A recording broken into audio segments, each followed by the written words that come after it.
Ako na parang hindi ko siya may hakbang, pero nararamdaman ko parang may nakayakap sa akin. Tapos iyak ako ng iyak eh. Sabi ko, salamat sa Lord kasi naramdaman ko na naman. Kasi naramdaman ko dati to, nung ako'y nandun pa sa loob. Nung nagkaroon ulit tayo ng baptism of the Holy Spirit dito, ayan. Sa tuwing nagkakaroon, yun yung pakiramdam ko eh. Parang namamalig yung pa ako na hindi ko may galaw. Tapos yung pakiramdam na hindi mo maintindihan, na hindi mo may paliwanag kung ano yung nararamdaman. Napakahirap po eh. Basta yun po yung nararamdaman ko, tapos parang may nakayakap po sa akin. Pagkatapos ako, may nag-pray sa akin, hindi ko po alam kung sino po. Pero yung boses niya, kilala ko po. Pagkatapos mag-pray, yun po. Yun na po yung pakiramdam na naman. Kaya salamat sa Diyos kasi masarap sa pakiramdam pag nararamdaman natin yung pagyakap sa atin ng Diyos. Dahil naniniwala ako na doon sa bigat na nandiyan sa puso ng bawat isa, inaalis niya yun, pinakanggal niya, pinagagaya niya. Kaya ako rin ang Panginoon. Hallelujah. Okay, sino pa po?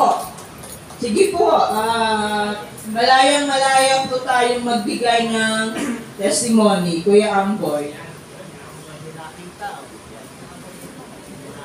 Purihin po ang Panginoon. So ako po kanina yung naramdaman ko po. Kasi po, marami pong ipinaalala sa akin ng Panginoon. Kasi naranasan ko na rin po ito nung mga time na nawala ako dito. Tapos yung nga po, kaya nga nabibless ako, tuwan-tuwa ako kasi maaga pa lang sabi ko gusto kong maranasan ulit ito. Kasi po, nung mapakinggan ko yung ganitong gawain, yung baptize of the Holy Spirit. Opo. Nandun po yung nagkaroon ako ng gift ng gugulat ako, nakakapagsalita ako ng mga speaking of tongues. Na minsan pinipigilan ko sa sarili ko. Pero hindi ko po siya mapigilan. Habang nag-speaking tongues po ako kanina nakaluda ko. Naalala ko yung sinabi ni Bishop. Sabi niya gano'n na kung meron ka pang nararamdamang galit sa mga loob. Kasi po, talagang may mga bagay na dumarating sa puso ko talagang minsan di ko siya matanggal. Kaya minsan pagka nag-pray ako sa bahay, napapatugtog ako ng mga yung Christian song ko. Nawawala po siya. Tapos andyan na naman siya yung, kasi po nandun po ako sa tricyclean, marami talagang gawa ng kaaway na talagang mahatakin yung pagkatao mo. So sabi ko, Lord, tulungan mo ako mawala ito. Habang nagkasalita si Bishop, naiyak ako, talagang napakabuti ng Lord. Tapos pinapaalala sa akin ng Lord, anak, ibalik mo yung dating ginagawa mo sa akin. Habang nagpe-pray ako. Kasi naalala ko, nung nandito po ako, noong mga panahon, nandito po ako sa Saga noong 2016. Kasi kahit sinong nakita kong tao, hindi ako natatakot mag-share eh. Nandun po yung talagang hindi ko po iniisip kung ano yung pwedeng kasabihin ng tao. Sumala nga po nagkaroon ako ng naramdaman ng parang karoon ng galit, nagkaroon ako ng sama ng loob. Parang hindi ko na po siya masabi yung pinapasabi ng Lord. Tapos naalala ko po yung sinabi ng Lord kanina habang nagpe-pray ako. Tapos yun nga po, sabi ng Holy Spirit sa Ezekiel 36:26, naalala ko po. Sabi niya sa akin, yung matigas mong puso, gagawin kong pusong masunurin. Kasi po, yung parang minsan ginagawa ko na lang po yung bawa po, gusto ko pong gawin, nag-aagaw po sila. Naunahan niyo po yung, ibig sabihin meron pong gawain, although talagang gusto ko pong gawin talaga yun. Kaya lang minsan dumarating yung, naalala ko kasi, minsan nagiging na lang yung trabaho. Amen? So minsan, yung focus ko minsan, gusto kong mag-tricycle, na-attention yung isip ko doon, yung puso ko. Pero minsan kapag hindi ko nagawa yung isang bagay na pinagagawa ng Diyos, naiiyak po ako. Kaya yung po kanina pinaalala sa akin ng Diyos, nagpapasalamat ako sa banal na Espiritu. Dahil nandiyan po siya palagi na nagtuturo po sa akin. So yun lamang po, sa Diyos po pinamata ko. Praise the Lord. Sino pa po? Sino pa po? Wala na po ba? Oo, nahihiya po kayo. Si Ate Ashley. Okay. Si Ate... Sino ba yun? Yung anak ni Ate, ano? Oo, ni Ate Jane. Si Jane.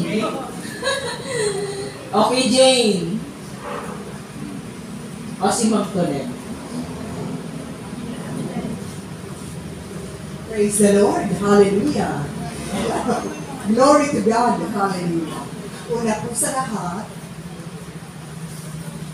habang marami ang pinapanalangin, alam nyo, obedient love. Palagi sinasabi yan ng Holy Spirit, ng God the Father, God the Son, and the Holy Spirit. Mga anak, obedient love. So, nung sinabi niya, meron ako pinuntahan dito eh. Pinuntahan ako kasi you will just obey. I would like to inform you that tuwang-tuwa ang Panginoon sa family. Tuwang-tuwa ang Panginoon. Ang nais niyang marinig more sa labi niyo, papuri galing sa labi, pagmamahal. Paagusin ang pagmamahal sa pamilya. Another one, there was one who spoke in tongue, and the interpretation, listen carefully, brothers and sisters. Kay dakila mo, Ama, wagas ang pag-ibig, walang inisip, kundi sa kapakanan ng iyong mga anak.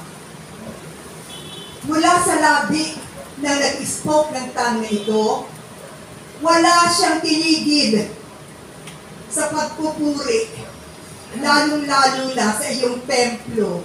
Buhat ang maitatag at kung hanggang saan ito na sinabi ng Panginoon, it will continue to be a temple ng panalangin, ng kabanalan.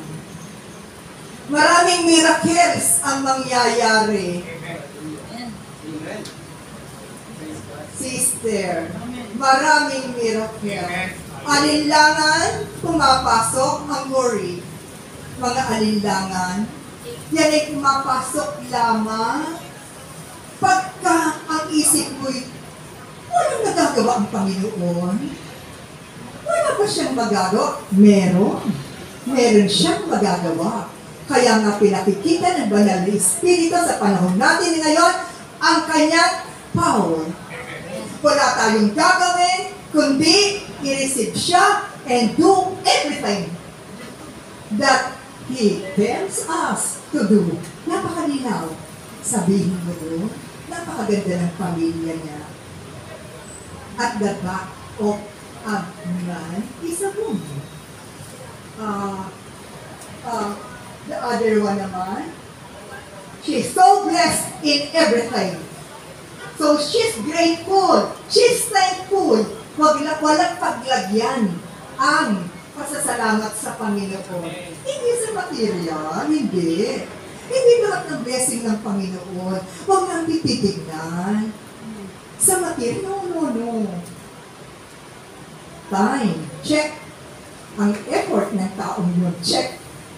The compassion that she used to give. At nakikita ko. At kung very compassionate ka, you yourself will help your brother or sister to thank God. Kaya maraming salamat sa Ama. Kung may kulang sa atin, wala ako. Wala. Kung may fear po, yan po yung mga fear of failure. Kaya nagpe-fail ang tao.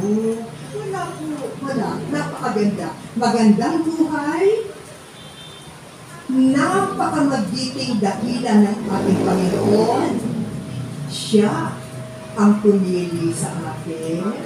Pinili niya tayo. At alam niyo, magpapasman ang buhay ko bilang isang mestra. Mestra pa rin ako sa pinagtuwa. Maraming salamat. Thank you, Ma'am Tonet.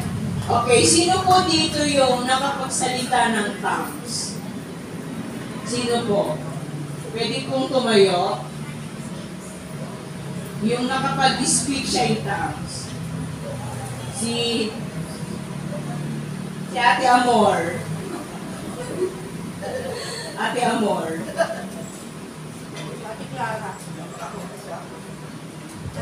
Ate Clara. Okay, Ate Clara.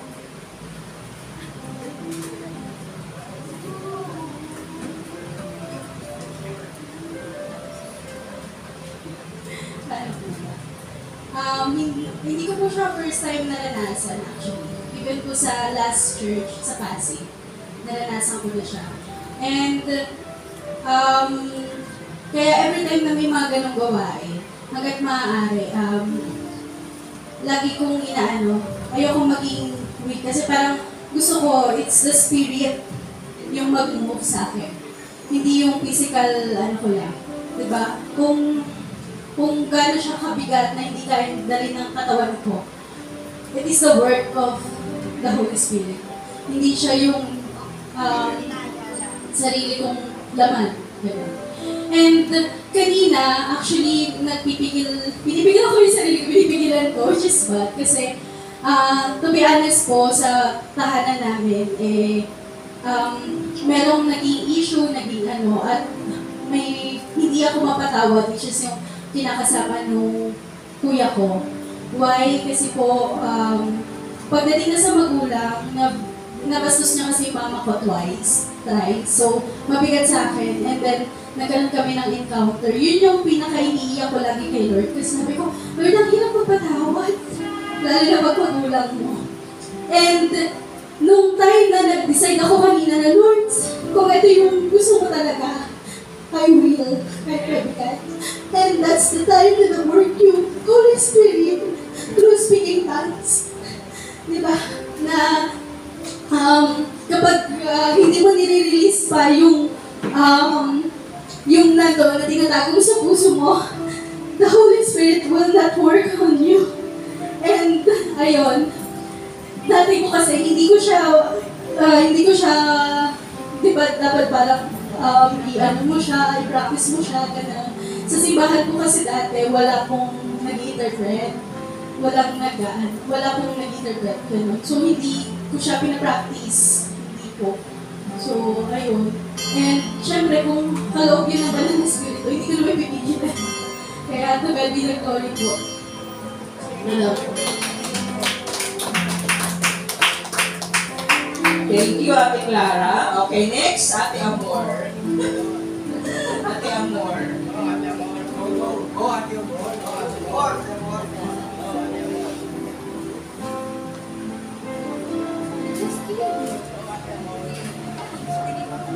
Nagpapasalamat ako sa Lord kasi sabi nga ni Clara, hindi naman dito na ako nakapag-speak. Siguro, unang speaking kasi sa The Lord is my shepherd na nag-baptize ako doon. So, like kasi kami kumasa sa Lord is my shepherd, sabi niya, ipa-practice ko siya. So, every time na mag-pray ako lang, devotion ko lang sa CR na ginagawa ko yun. Kumbaga parang, kasi yung parang dwelling place ko yung CR. Ano ba yun? Hindi parang, alam mo yung parang doon ako na ito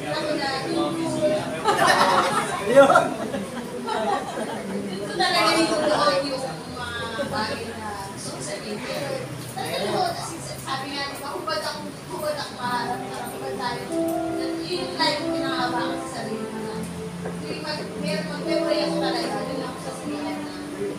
Kaya talaga kung maligo, akala nila kasi minsan makatabi na ako bago. Talaga yun talagang pinapractice ko. Kasi sabi nga ng mga ibang church na sabi, kasi daw yun yung parang special word sa Lord. Na parang pag kayong dalawa lang yung nagkakaintindihan. Kumbaga yung kaaway, hindi nyo naiintindihan kung ano yung sinasabi ko sa Lord. Parang yun yung talagang special word na parang secret mo na may gusto kong sabihin sa Lord. Alam ng Lord mo yun yung gusto mo yun, yung gusto mo yun. Kasi syempre ako sa lahat, kumbaga parang sabi ko nga sa namin yung mga prayer ko namin sa mga kapatid ko lang. May sasabihin yung prayer ko lang na talagang lumaya yung kuya ko sa drugs. Talagang sinagot niya, ang tagal, for how many years talaga ako pinakit siya, talagang pinag-pray ko na siya, nilugod ko na siya. Pero nagkaroon ng twist. Parang tinitignan pa rin ng Lord kung gaano ko katanggapin yung sagot niya sa akin. Kung kaya ko magtanggapin yun na maluwag sa kalooban mo. Dahil kung naging ganun siya, naging parang bedridden siya, mabuti siya. Pero sabi ko, Lord, papasalamat ako kahit na anong mangyari sa blessing.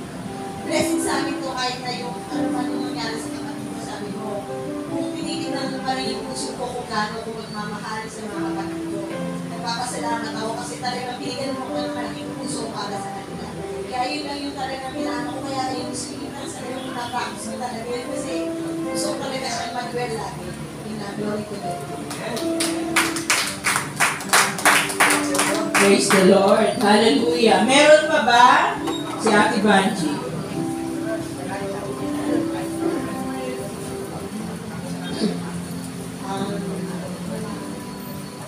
Ako yata yung pinapagalan yung skirt ko na ito.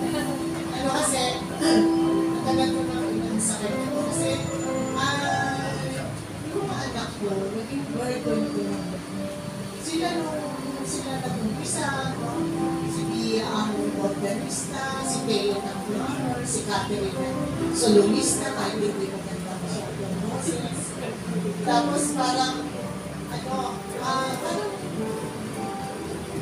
marami nagsasabi, nakakatuwa daw yung pamilya. And I'm so proud because of the Lord, of what yung ginagawa niya. Pero nito, hindi kasi ako yung makulit na pumunta ka, magsimba ka, ganyan. Sinasabihan ko lang kung na nangyayari sa kanila.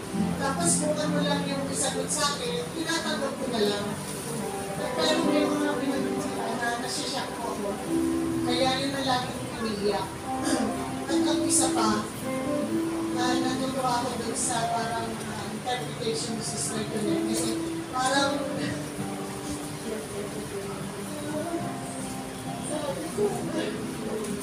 69 na ako, sabi ko niya. Sino kaya magpapatuloy sa mga anak ko? Diba? Kasalanan kayo siya, at maliit lang siya. Sobrang blessed ko na bigyan siya. Sabi ko, kasi ko nang nawala ako, kaya ko iniisip yung age ko. Kaya nagpipilit ako magpalakas nag-exercise ako, nagpa-badminton, para matagal pa. At dumating yung sandaling commitments ko na hindi man, siyempre, pagkagustuhan ko yung mga ano ko. Sana, nawa, huwag sana, nawa. And the Lord assured me. So, natutuwa po ako. Thank you po. Thank you, Ate Banji. Next, Ate Ruth. Amen. Sabay ba kami dumayo kanina? Hindi, sa akin po kasi, ang gift na ibinigay po sa akin, bukod po sa tongues, is vision. Dati pa po, but, ayun, kanina tulala lang kasi ako. Nag-field trip kami. Diba na? Nag-field trip kami. Napunta kami sa desert. Tapos, I saw him there. I know he was there. Sabi ko, this is so dry. Parang, it's a dry desert. Parang napunta ka sa, yun na, desierto. Sabi niya, are you thirsty? Sabi ko, yes. Tapos, do you believe?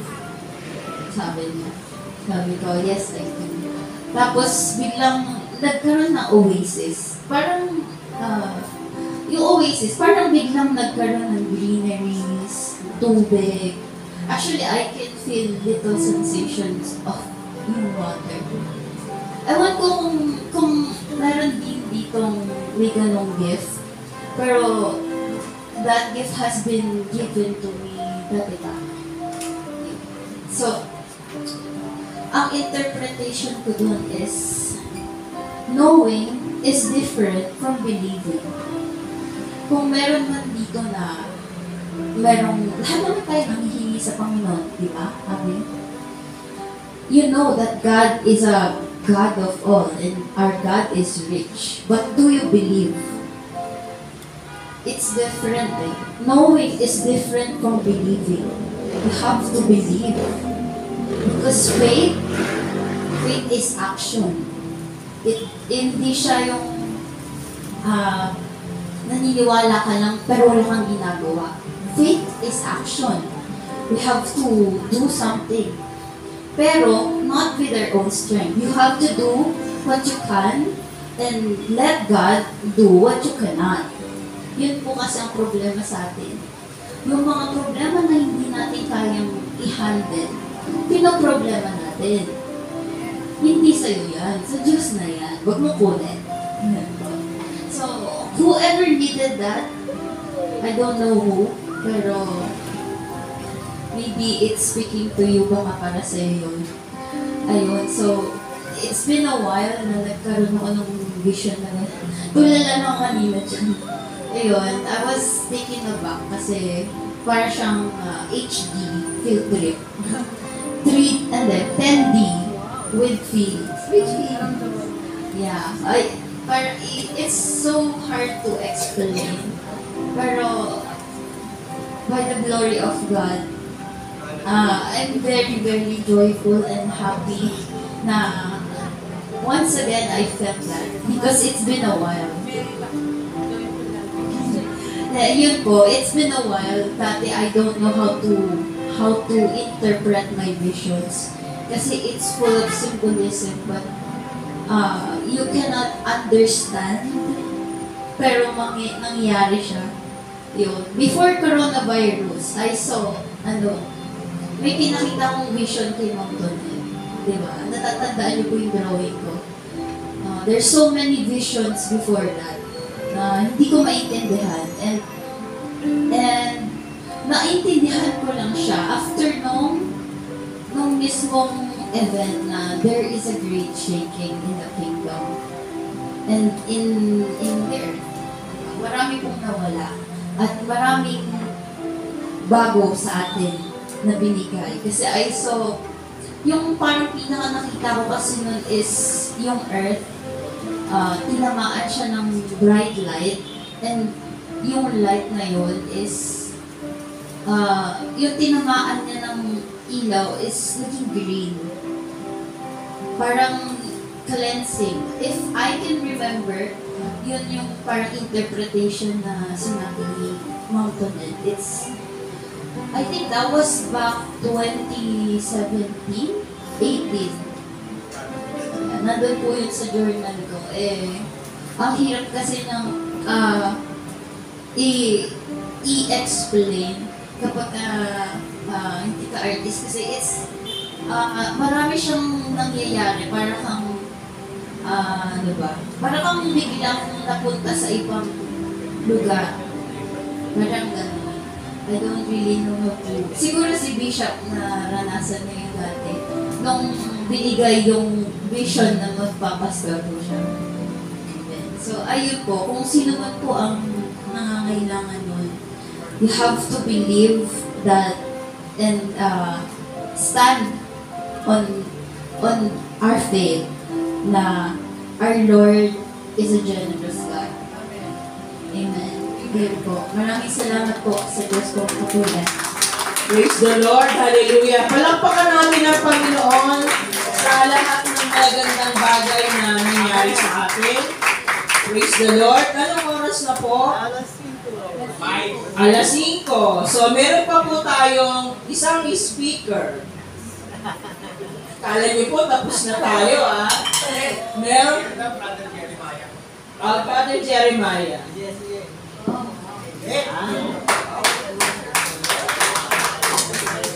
Good afternoon po sa lahat. Gusto ko lang kayo sa yun. Unang naramdaman ko po, beat up ako is beat up. Kasi po nung pagkatumba ko, nag-out ko lahat ng senses ko. And may mga lumabas na memory po sa isip ko. Mga memory po na mga pagsubok na hindi dapat iniyakan ko. Tapos sa last part po nun, din po tumulo ng iyak kasi nakita ko po yung picture, yung mismo mukha po nila, papa, mama, namamagulang po yung mga paghihirap po nila. Noon, pag doon po, yung hirap po na nararamdaman ko, ang sakit po kasi bilang isang anak. And after po nun, may narinig po ang boses. Ang nagsasabi lang po, anak, lahat ng mga pagsubok na binigay ko sa iyo, pagsubok lamang yan o papatatalin ka. Then nakabangon na po ako, pagkabangon ko po. Gusto ko po ihinto yung oras eh. Ang sarap po sa presensya na may nararamdaman po yung mayakap sa akin. Kahit po hindi natin nakikita, alam naman na po natin kasi na yan. Yun lang po, tuwa lang po kasi for the first time, naramdaman ko po. Thank you po.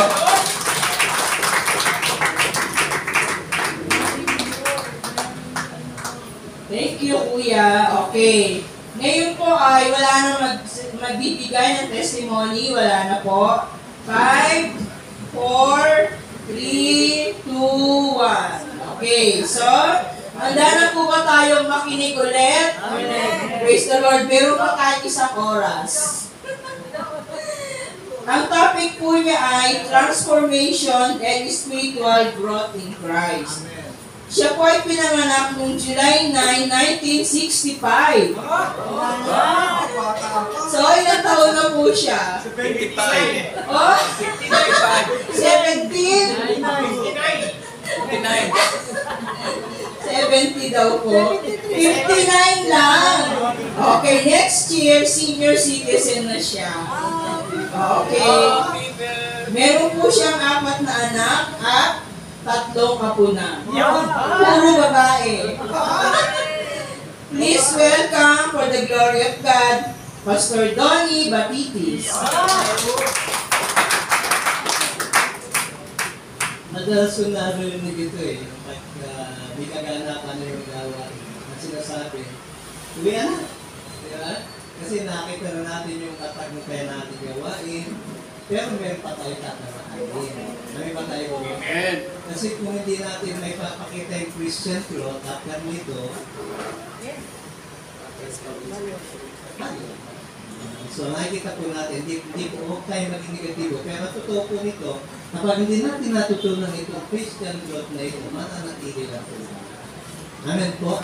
Maaaring tatagal po tayo ng ilang taon sa ating Panginoon, pero pag hindi natin ito natutunan ng mainam, ay hindi po tayo lang. So kailangan po natin na paglago. Ay po'y manalangin sa oras na ito. Nakin ng Diyos na mga Panginoon sa lahat. Muli, salamat po sa isang pribileyo na nagamit mo sa daming lugar nito at higit sa lahat sa aking mga kapatid na nandito. Iigit po kami ng karunungan, iigit po kami ng pagpapala, e nawa nga, ang pagpapalang yan, ang siya magpapalagot sa bawat sa amin. Salamat po o Diyos sa iyong Santo Espiritu na kanina pa ay nagbibigay sa amin ng kagalakan, kapayapaan at katiwasayan sa aming mga buhay. Sa pangalan ni Jesus, ang dapat magsabi na Amen. Amen. Amen. Life in the Holy Spirit Seminar. Buhay na lumalago. Spiritual growth and transformation in Christ. Spiritual na paglago at pagbabago kasama si Kristo. Ang tanong ay, how to grow spiritual? Minsan ba natanong natin sa ating sarili, ako ba ay lumalago na sa aking spiritual na pamumuhay? O nagiging routine na lang ng aking buhay yung Sunday service na ginagawa? Maaaring dumadalo rin tayo sa Bible study, pero may nagaganap na nga bang pagbabago sa ating mga buhay? Si Pastor Tony po kasi, pagka when it comes to Bible study, seryoso po kasi si Pastor Tony. Gusto ko po pagka nag-aaral ng salita ng Diyos, focus sa salita ng Diyos, focus dito sa pinag-aaralan. Kasi ayoko pong niligtan ng pag-aaral na hindi natuto yung aking tinuturuan. Sa tulong ng Banal na Espiritu. At na-experience ko natin din siya. Kung paano ako magsalita, kung paano magturo, kung nakita ng Banal na Espiritu. So sa ating pong introduction, nakikita po natin dyan. Sa ating teksto, Matthew 13:3-8. Tingnan na po natin yung ating mga Biblia. Ay binigyan po ako ng isang oras ng ating MC. 13:3 verse 2 hanggang 8 po. Then he told them many things in parables, saying, a farmer went out to sow his seed. As he was scattering the seed, some fell along the path, and the birds came and ate it up. Some fell on the rocky places, where it did not have much soil. It sprang up quickly, because the soil was shallow. But when the sun came up, the plants were scorched and they withered, because they had no root. Others seed fell among thorns, which grew up and choked the plants. Still other seed fell on the good soil, when it produced crop, and 160 or 30 times what was sown. Tingnan po natin yung verse 23. But the one who received the seed that fell on good soil is the man who hears the word and understands it. He produced a crop yielding 160 or 30 times what was sown. Ano po yung pinakamahalaga na makikita po natin yan? Yung apat na puti ay bumagsak una sa daanan, ay walang buhangin, magaling ito ng mga bumagsak sa batuhan, dahil ito'y walang tibay, madali rin ito mawala. May bumagsak sa tinigan, dawagan, at madali rin ito mawala rin. Ngayon din, yung sa huli, bumagsak sa matabang lupa. At ito po ay nag-multiply. So sa ating po pag-aaral, paano tayo lalago kung hindi tayo naitamin? Namin po ba tayo doon? Maaaring nakapakinig tayo ng salita ng Diyos, pero baka hindi pa po tayo naitamin. As a seed grows when it planted and water, tingnan niyo po yung water na niligan. Flowers of Christ grow in spiritual maturity when they are planted and watered in good soil. Mabuting lupa, matabang lupa. Ito'y nadiligan at naalagaan. In the Bible, this describes a physical scene of a farmer planting seeds. Some seeds fall on the path, some rocky places, some on thorns, and some on good soil. Hindi nga po, tuloy po natin. Tingnan po natin yung Matthew 13. Ano po ang paulit?